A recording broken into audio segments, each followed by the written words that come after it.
Hello mga beshi ko! Sa mga gustong matuto kung paano gumawa ng mini donuts, please watch this video.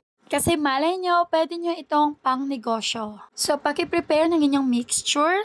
Then, ilagay na natin ito sa ating donut maker. Make sure na punong-puno ang paglagay natin para mas maging fluffy ang ating donuts. Then, make sure din na walang lalagpas. Then, takpan na natin. After 2 minutes, baliktarin natin ito. At lutuin natin ang kabilang side ng 1 minute. Then once okay na, i-transfer na natin ito sa cooling rack at palamigin. So ganito siya ka-fluffy. Then mag-dip na tayo. Dip natin sa white chocolate. And start natin designan.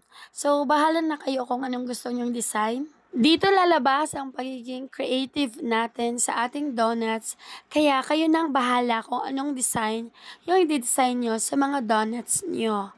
Basta magmukha lang siyang cute at the same time, syempre dapat masarap.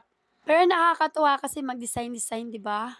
And once okay na, store natin ito sa storage box. So, yun lang. And maraming salamat sa panonood. I hope you enjoy this video.